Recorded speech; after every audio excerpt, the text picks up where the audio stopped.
let me thank the several thousand people who could not get in who came here today. It's a great turnout.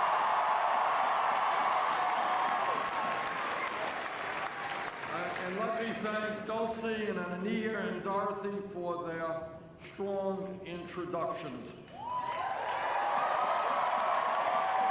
It sounds to me like the people of Vancouver and the state of Washington are ready for a political revolution.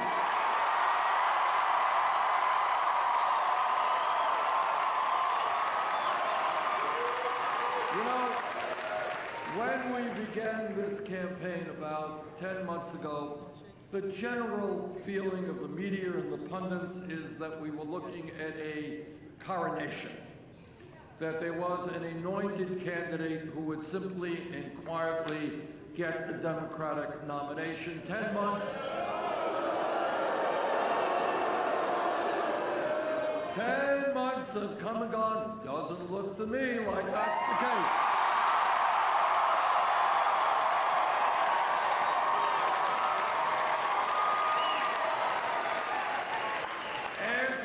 Today, we have won caucuses and primaries in 9 states. And in the next couple of weeks, we expect to win a number more, including here in Washington.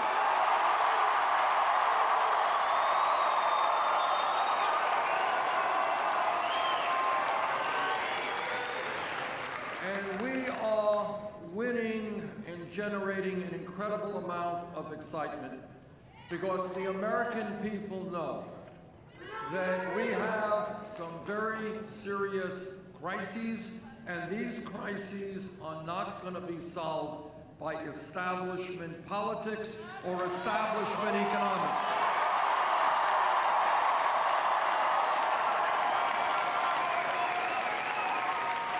We need real change in this country, and between you and me, I do not believe that real change is going to come from a candidate like Secretary Clinton, who receives millions of dollars from Wall Street,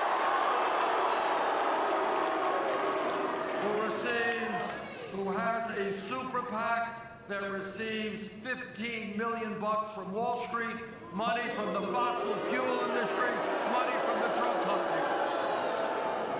So let me begin by telling you something that no other candidate for president will tell you, but is the truth. And here it is. The truth is that the ruling class of this country, the people who control our economic and political life, are so powerful.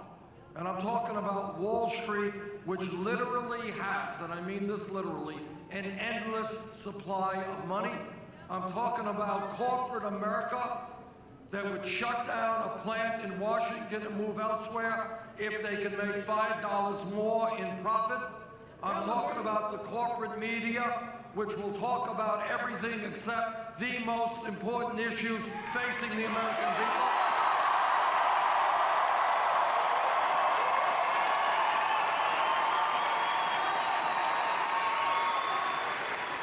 And most significantly, I am talking about a handful of billionaires who somehow believe that as a result of this Citizens United Supreme Court decision, they believe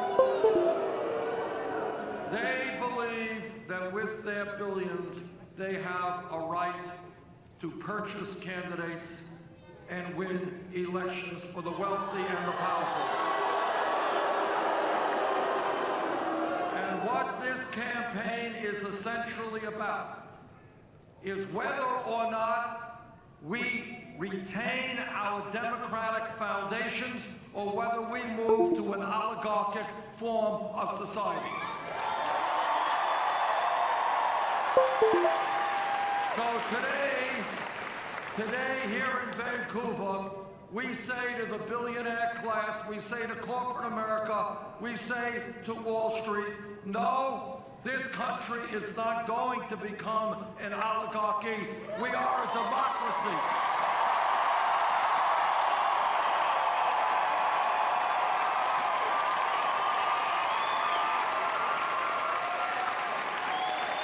People, very courageous people, have fought and died to retain American democracy, and we are not going to allow billionaires to take it away from us.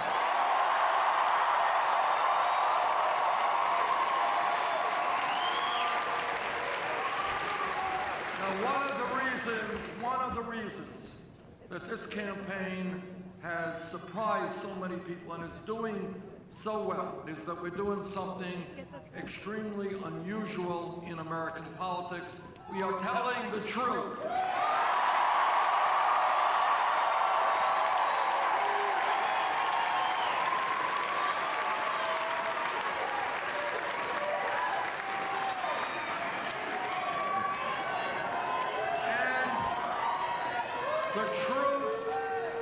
The truth, as all of you know, in life, whether it's personal, whether it's political, the truth is not always pleasant. It's not what we want to hear. But we know that we cannot go forward as a nation if the most important issues are swept under the rug, if we entertain ourselves to death. We have got to address the real crises facing these countries, bring them out, right out in the open.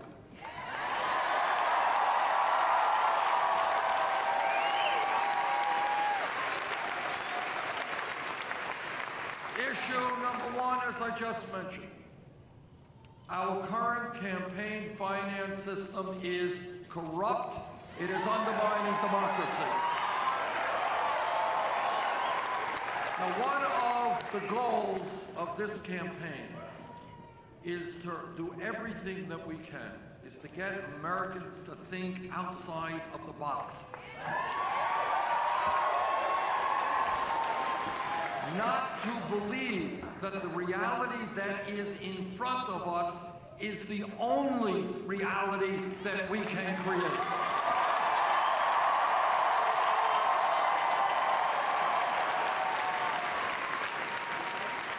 So here is the political reality today. People watch the TV, they look at the newspapers, billionaires pouring huge sums of money into the political process, and we have one of the lowest voter turnouts of any major country on earth. Last election in November 2014, 63% of the American people didn't vote, 80% of young people didn't vote. That is a reality that is unacceptable. Together we're going to change that reality.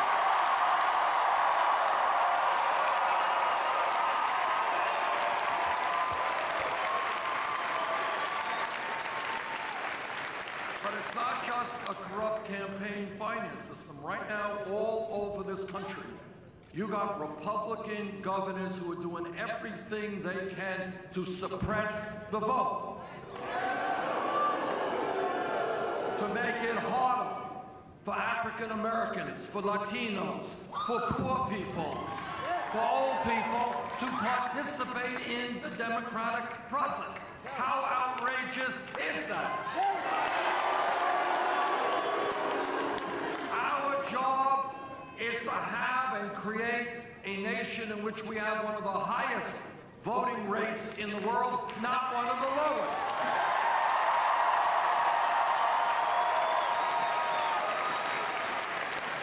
And we all know why these Republican governors are doing what they are doing. And the answer is they are afraid of a free and fair election.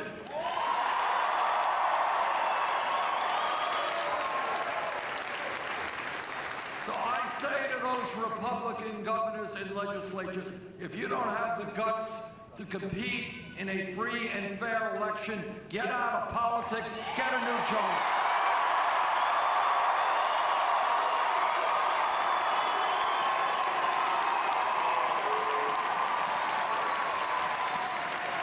Now, democracy is not a complicated process.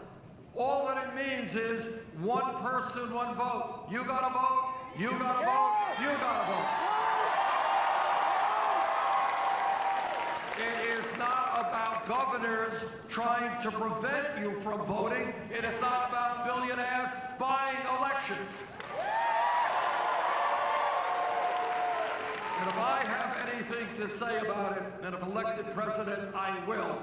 We are going to have a system in this country, which already exists in countries around the world. If you are 18 years of age and a citizen, you are registered to vote. End of discussion.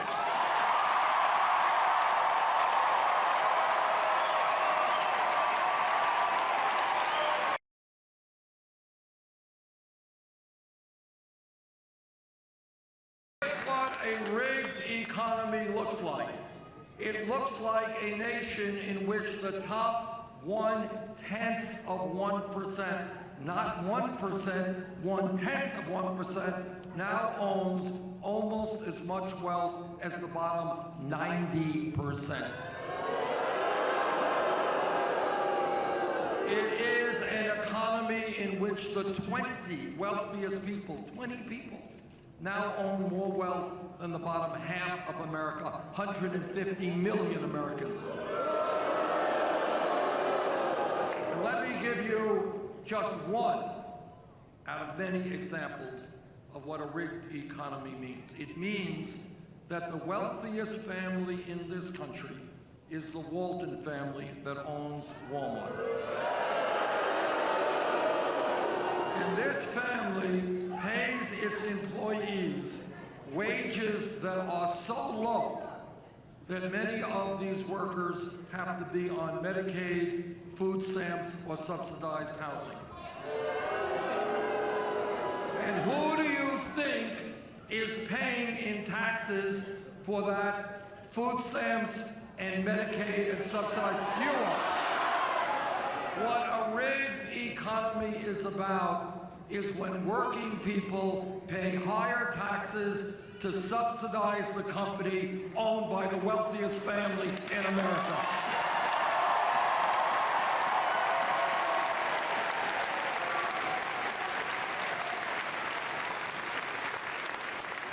So I say to the Walton family, get off of welfare, pay your workers a living wage.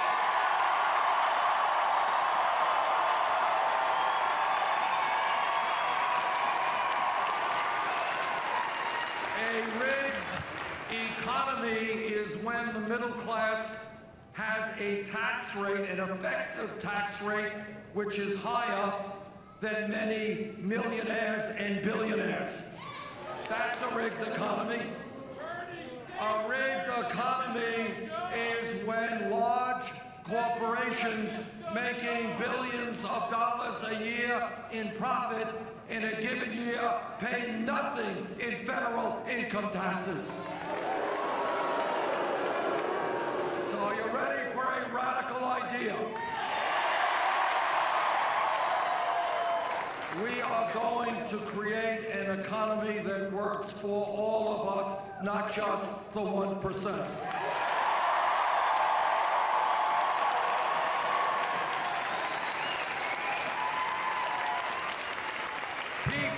In this country should not have to work at 2 or 3 jobs in order to make a living and get some health care.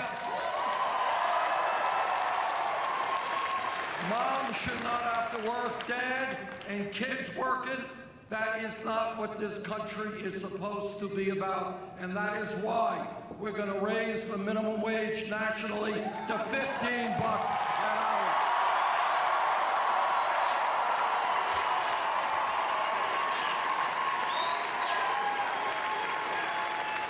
But it is not just a rigged economy or a corrupt campaign finance system. It is a broken criminal justice system.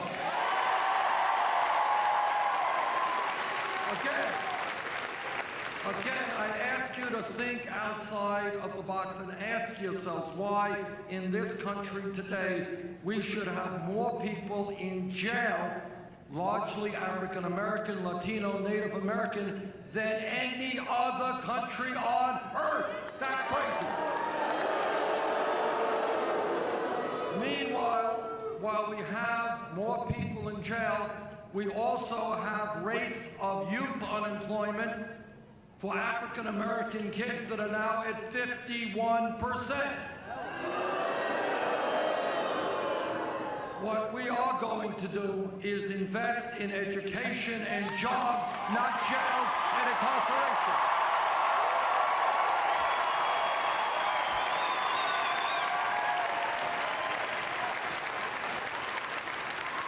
When we talk about a broken criminal justice system, we are talking about the need for real police department reform.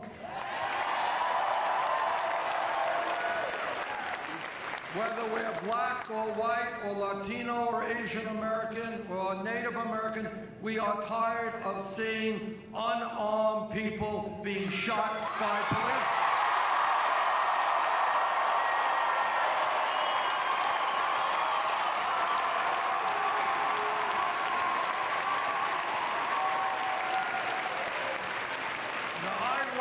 A mayor for 8 years, and I've worked with local and state and police departments all over this country, and the truth is, vast majority of police officers are honest and hardworking and have a very difficult job.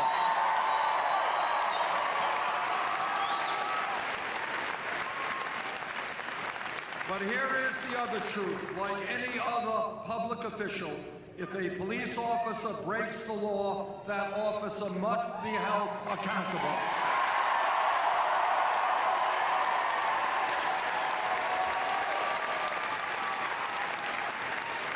We need to demilitarize local police departments.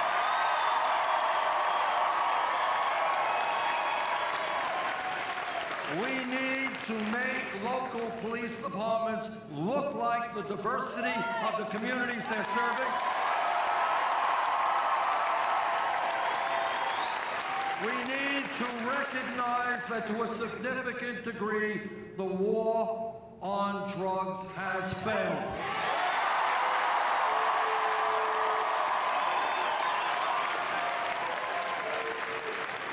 Today, and over the last 30 years, there are millions of Americans who have police records for possessing marijuana. And a police record is not a joke when you're going to apply for a job. It is not a joke. Now, right now, under the Federal Controlled Substance Act, marijuana is listed as a Schedule I drug right alongside of heroin.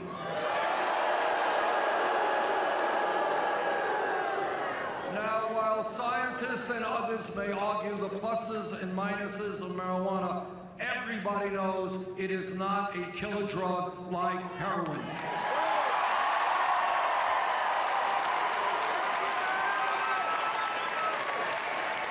And that is why I have introduced legislation to take marijuana out of the Federal Controlled Substance Act.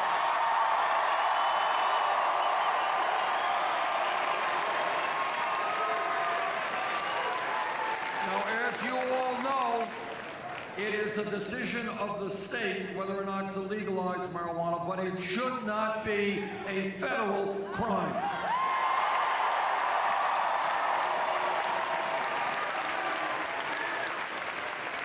And when we talk about drugs and the problems we have, I can tell you that in my own state of Vermont, neighboring New Hampshire, and many other places, drug addiction, heroin overdose, opiate overdose, deaths due to overdosing is a major national crisis.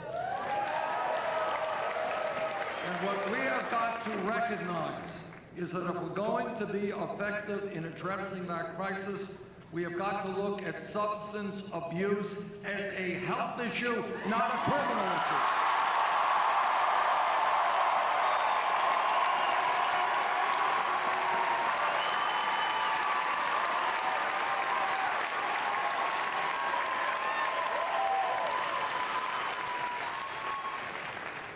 This campaign is doing well because, like other campaigns, we don't spend half our lives talking to wealthy campaign contributors.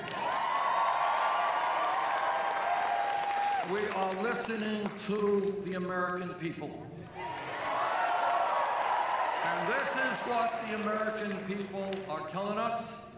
What they are telling us, that workers cannot make it on $9 or $10 an hour, which is why we raised the minimum wage to $15 an hour. They are telling me that senior citizens in Washington or Vermont cannot make it on $10,000, $11,000 a year Social Security.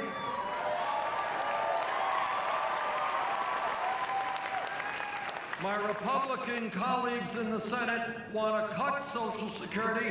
We've got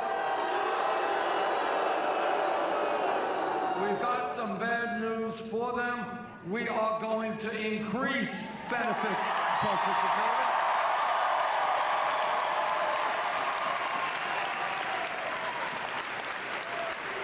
This campaign is listening to young people.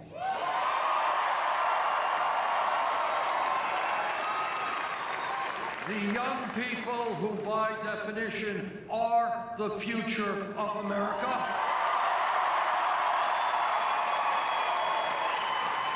By the way, if I can make a political statement here, it's interesting. As we go along this campaign, we are not doing well. We're working on it. I can't tell you why. We are not doing well with older people. But we are doing phenomenally well with younger people.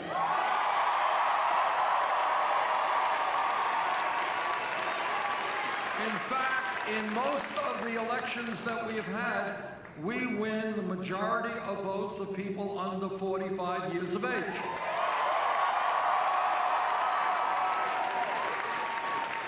Now, I know that for some of the very young people, you don't think 45 is young. But when you get older, you will appreciate that 45 is childhood. It's very young.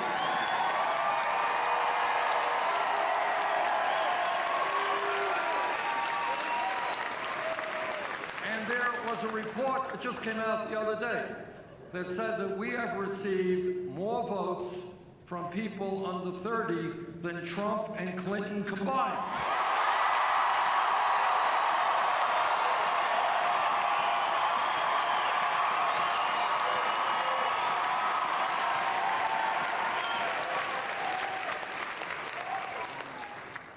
And this is no small thing, because the young people and their ideas and their vision and their dreams for America, that is the future of this country, and that is what this campaign is doing.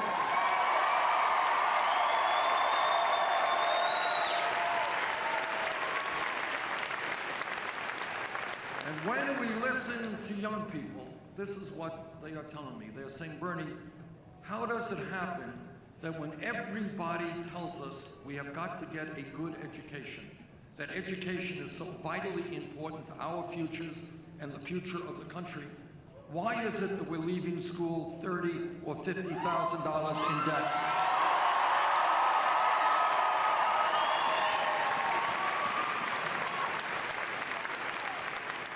And again, I want you to think outside of the box.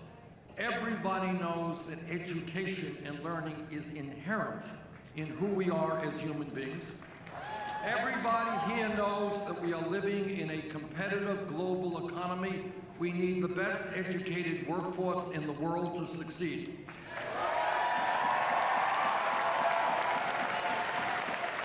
If that is true, why are we punishing millions of young people with outrageous levels of student debt for what crime? What crime did they commit?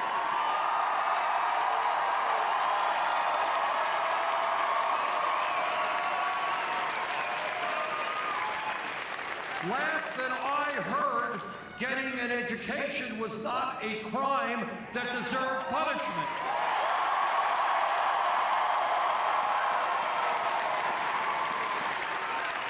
In fact, it is exactly what we want in this country. People to get all the education they need. Now, 100 years ago, very foresighted people, brave people, said in a pretty radical way, you know what? All children, regardless of income, deserve to be able to go to school and get an education. That's the foundation of public education. 100 years ago, kids, working class kids, lower income kids were working in factories and farms, and people said, no, they deserve an education just like the children of wealthy families. But what you all know is the world has changed in the last 50 years. The economy has changed, technology has changed. Today, public education cannot be considered just first grade through 12th grade.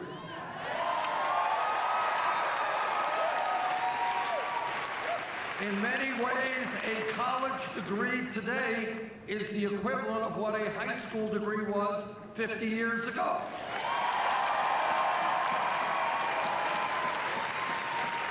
And that is why I believe we must make public colleges and universities tuition free.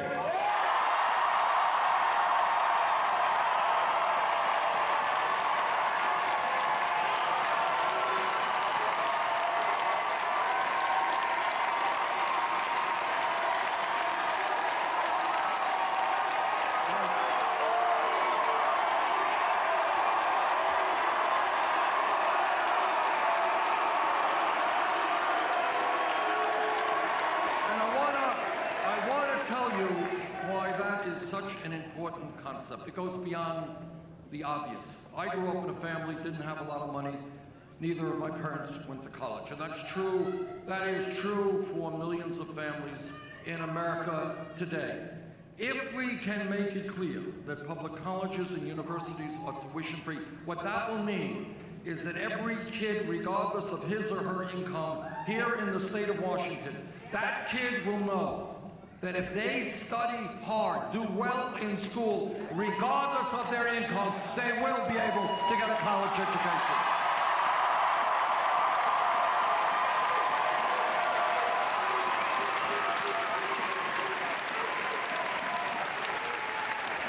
And the second issue that we've got to deal with is the fact that millions of people have outrageously high levels of student debt right now. And for those people, we have got to give them the opportunity to refinance those loans at the lowest interest rates they can find.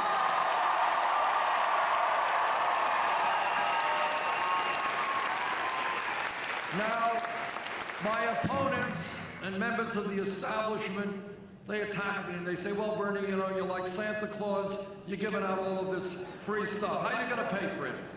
I will tell you.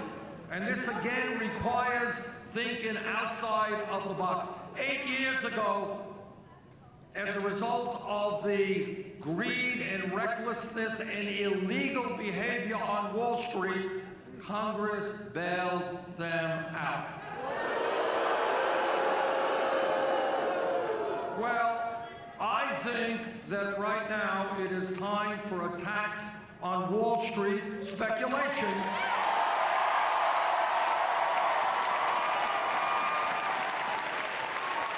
Which will bring in more than enough money to make public colleges and universities tuition-free and lower student debt throughout this country.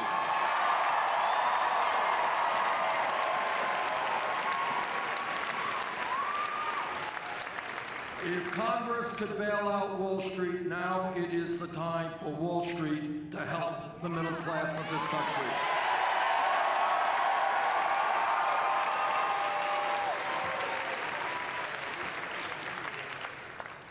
This campaign is listening to the Latino community.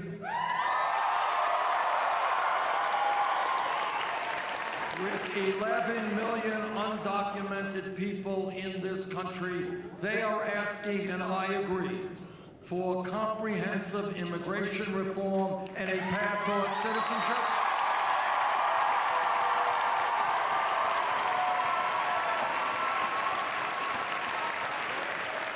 This campaign is listening to our brothers and sisters in the African American community.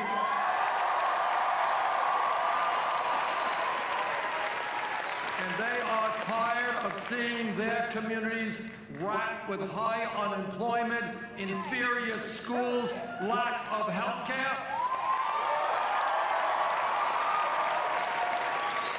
They are tired and should be tired of seeing our jails filled with young African Americans.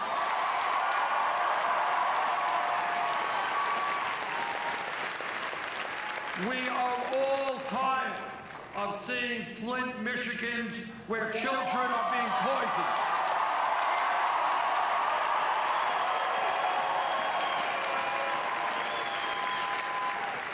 So instead of giving billions or hundreds of billions of dollars in tax breaks to the wealthiest families in this country, which is what all the Republicans want to do, we are going to invest in communities all over this country that need jobs.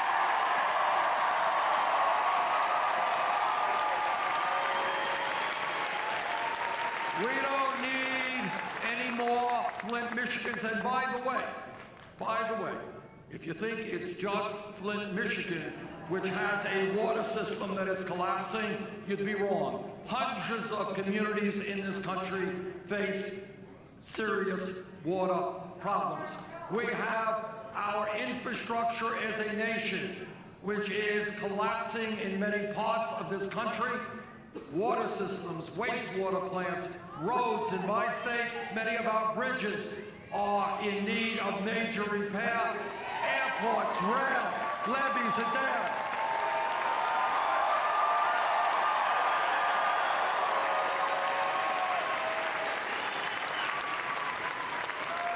A $1 trillion investment, an investment that we fund by doing away with corporate tax loopholes, can rebuild our infrastructure, create 13 million good-paying jobs.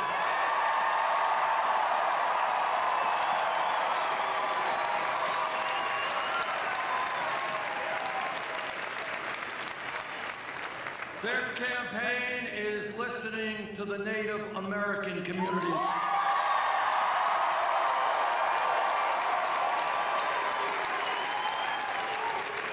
Anyone who has read 5 minutes of American history understands how shamefully and dishonorably we have treated the first Americans.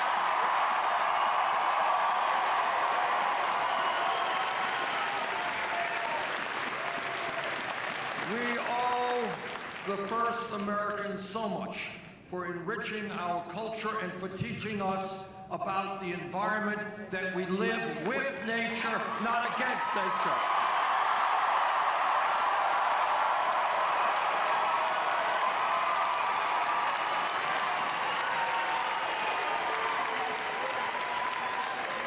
And what has gone on and has gone on for years in terms of lies and cheating and breaking of treaties with the Native American people is not acceptable. Together, we are going to change that and treat Native Americans with the respect that has long been their due.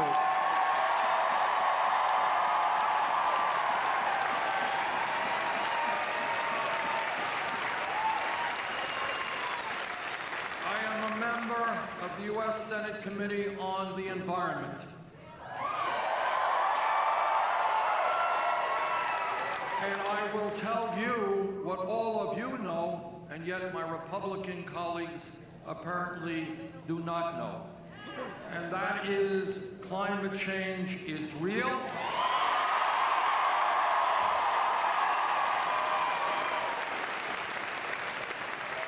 It is caused by human activity, and it is already causing devastating problems in this country and around the world.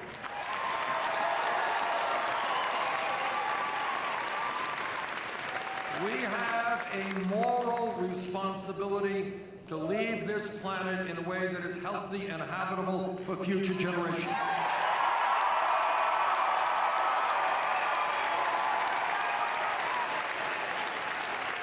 What we have got to do is summon up the courage to take on the fossil fuel industry and transform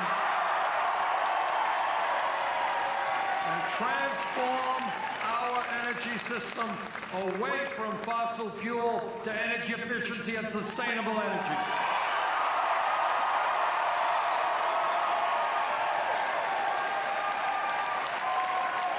And when we do that, we create millions of good-paying jobs. Now, I have been criticized for saying this, so let me say it again.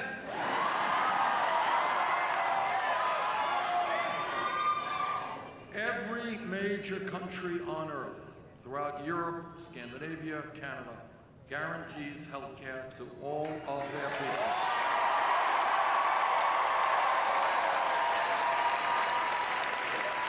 So let me be very clear in saying that I believe that health care is a right, not a privilege.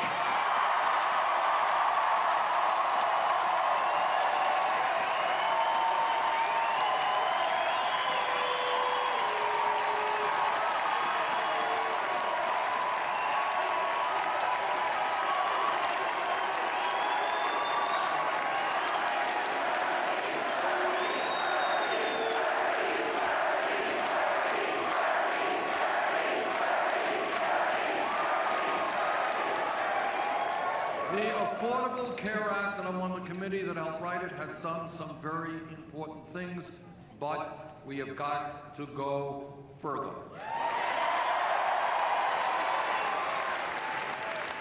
29 million Americans today still have no health insurance. Many of you and tens of millions of other Americans are underinsured with high deductibles and high co-payments. And the drug companies are ripping us off in an unconscionable way.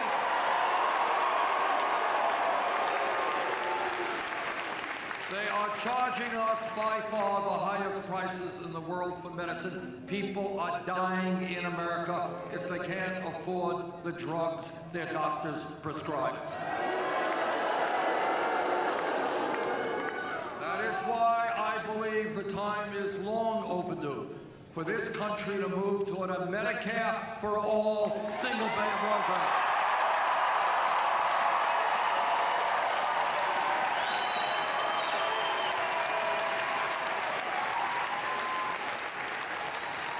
Everybody here today knows that real change never takes place from the top on down, always takes place from the bottom on up.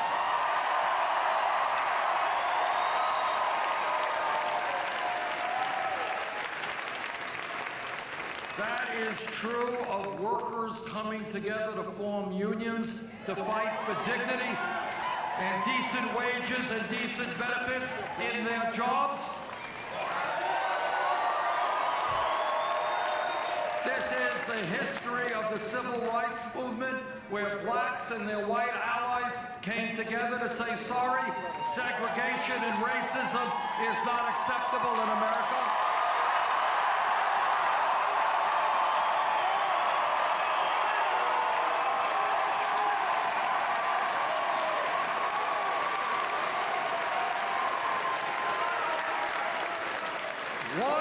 People forget this. 100 years ago, women in America did not have the right to vote, could not get the education or go to the schools they wanted, could not, in most cases, do the work they wanted to do. But women and their male allies said, you know what? In America, women will not be second-class citizens.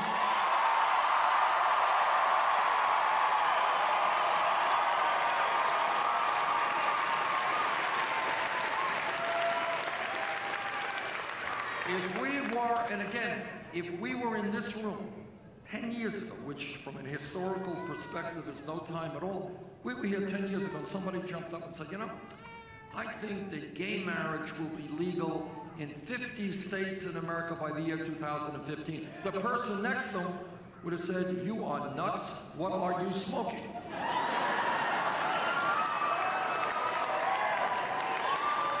Which raises another issue, but,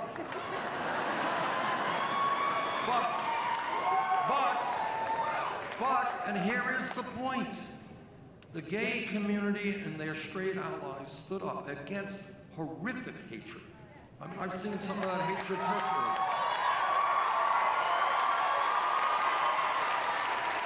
And they said, you know, in America, people should have the right to love whoever they want, regardless of their gender.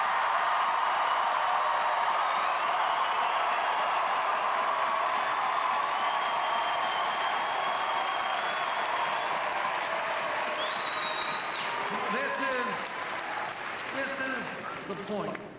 Why I reference those examples to make a very basic point, is that real change never occurs unless millions of people look around them and they say, you know what, whether it is racism or sexism or homophobia or the exploitation of children or workers, they look around them and they say, you know what, this is wrong. It's got to change. And I think we are at that moment, that pivotal moment in American history today. People are looking around and they're saying, why is it that we have more wealth and income inequality than any other major country on earth? Why is it that we're seeing the proliferation of millionaires at the same time as we have the highest rate of childhood poverty of any major country on earth? Why is it that people in this country have to work 2 or 3 hours? Why do we still have a broken criminal justice system and institutional racism? Why are millions of people in debt because they went to college? Why are we the only country that doesn't guarantee health care to all or paid medical and family leave?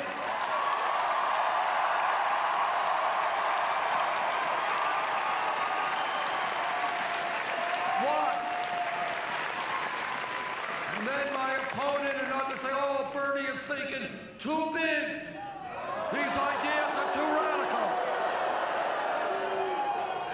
Creating a decent standard of living for all of our people, protecting our children and our seniors and our veterans, that is not radical. That's what the American people want.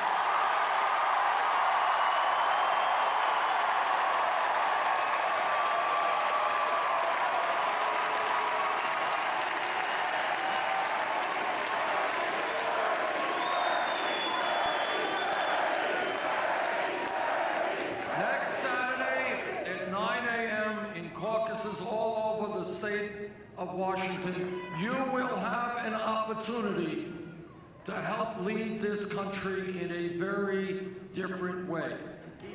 The political reality is we win when voter turnout is high, we lose when voter turnout is low.